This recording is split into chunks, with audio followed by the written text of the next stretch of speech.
Hello students and welcome in class 11 statistics. विद्यार्थियों, आपका कक्षा 11 के सांख्यिकी में आपका स्वागत है।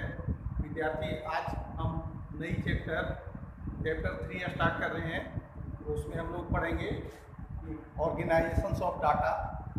जो आंकड़े हम लोग प्राइमरी या सेकेंडरी कलेक्ट करते हैं वह डाटा बहुत बड़ा होता है, लार्ज होता है और वो एक प्रकार से सिस्टमेटिकली अरेंज नहीं किया जाता है। अनअरेंज डाटा होता है, अनक्लासिफाइड डाटा होता है, अनऑर्गेनाइज होता है। इसलिए उस डाटा को हम लोग रॉ डाटा कहते हैं, अपरिष्कृत आंकड़े। तो वैसे आंकड़े जो सिस्टमेटिकली या वो क्रम के अनुसार से संगठित नहीं है, ऑर्गेनाइज नहीं है, क्लासिफाइड नहीं है और उसको टेबुलर फॉर्म में नहीं किया गया है और जो बहुत बड़ा होता है तो उसका अध्ययन करना थोड़ा कठिन होता है और उससे निष्कर्ष निकालना भी आसान नहीं होता है।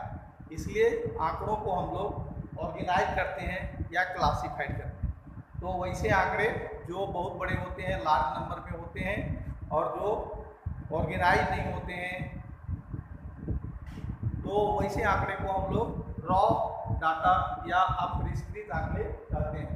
तो उसी अपरिष्कृत आंकड़े या जो हमने प्रथम बार जो आंकड़े एकत्रित किया है उसको हम क्लासिफाइड करते हैं। तो क्लासिफिकेशन के लिए हम लोग क्लासिफिकेशन को ये 4 प्रकार से कर सकते हैं। तो क्लासिफिकेशन ऑफ डाटा, आंकड़ों को जो हम सारणीबद्ध करते हैं, उसको सजाते हैं, उसको सिस्टमेटिक ढंग से रखते हैं, तो उसको हम क्लासिफिकेशन कहते हैं।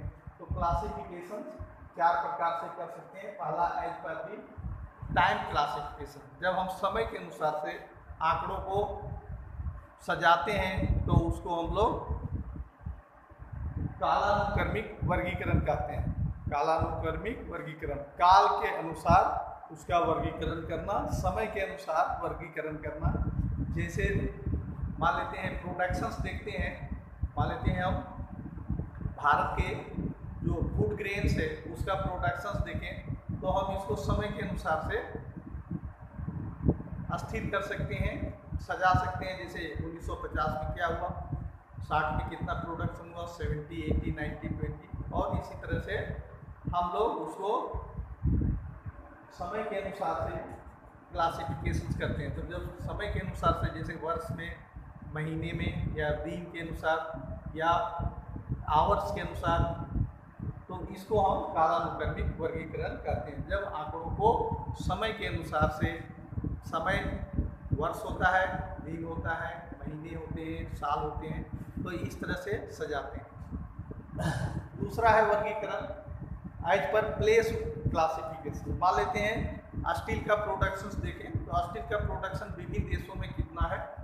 तो अमेरिका में कितना प्रोडक्शन होता है, इंडिया में कितना होता है, चाइना में कितना होता है, रशिया में कितना होता है, यूके में कितना होता है। तो ये प्लेस के अनुसार से क्लासिफिकेशन है। तो प्लेस के अनुसार से देश के बारे में कह सकते हैं कि विभिन्न देशों में कितना प्रोडक्शन है, राज्यों में कितना प्रोडक्शन है, शहरों में, गाँवों में, जिला में। तो ये विभिन्न प्रकार के जो स्थान के अनुसार से क्लासिफिकेशन जब करते हैं तो उसको क्लासिफिकेशन एज पर प्लेस। तीसरा है क्वांटिटेटिव क्लासिफिकेशन, जब हम आंकड़ों को उसके संख्या के अनुसार से माप, तौल, वजन, लंबाई, चौड़ाई इत्यादि के आधार पर हम लोग क्लासिफिकेशंस करते हैं, तो इसको हम लोग मात्रात्मक वर्गीकरण कहते हैं। मात्रा के अनुसार से जो संख्या में निर्धारित किया जाता है तो इसको हम लोग मात्रात्मक वर्गीकरण करते हैं। जैसे मान लेते हैं हमारे कक्षा 11 के 40 स्टूडेंट्स हैं, उसके मार्क्स को हम यदि क्लासिफाइड करना चाहें तो उसको हम इसको मात्रात्मक वर्गीकरण कर सकते हैं। उसी तरह से बच्चों की लंबाई, उसका वजन और ये सब विभिन्न चीज़ों को हम क्लासिफिकेशन करते हैं, इसको मात्रात्मक वर्गीकरण करते हैं। और चौथा है तो क्वालिटेटिव क्लासिफिकेशन, गुणात्मक वर्गीकरण। गुण के आधार पर जब हम वर्गीकरण करते हैं तो उसको हम गुणात्मक वर्गीकरण करते हैं। जैसे महिलाएं कितनी हैं, पुरुष कितने हैं, तो ये सब वर्गीकरण को गुणात्मक वर्गीकरण कहा जाता है। भारत की मान लेते हैं पॉपुलेशंस देखें तो पॉपुलेशंस में हम लोग इंडिया का पॉपुलेशन स्टेट वाइज कर सकते हैं, स्टेट वाइज में मेल और फीमेल कर सकते हैं, उसमें लिटरेट इलिटरेट कर सकते हैं। तो ये विभिन्न प्रकार के वर्गीकरण है।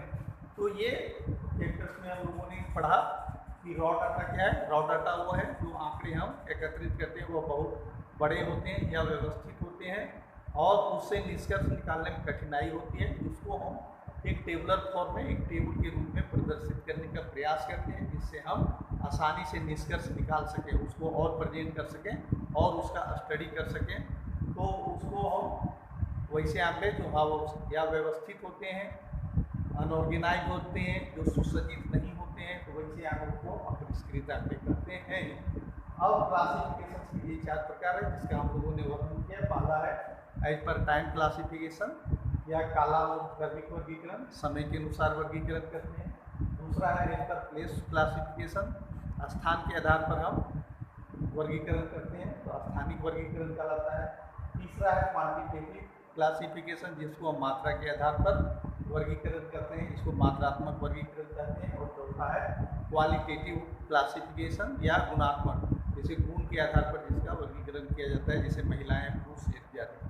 तो ये चैप्टर्स का नोट्स बनाएंगे, पढ़ेंगे, यह इम्पोर्टेंट है। आगे के जो भी हम कैलकुलेशंस इसमें करेंगे, इन चीज़ों की ज़रूरत पड़ेगी, इसलिए ये चैप्टर 3 पढ़ना शुरू करेंगे और इसमें जितने भी पॉइंट्स हैं सबको पढ़ें। धन्यवाद। Thank you. Have a nice day.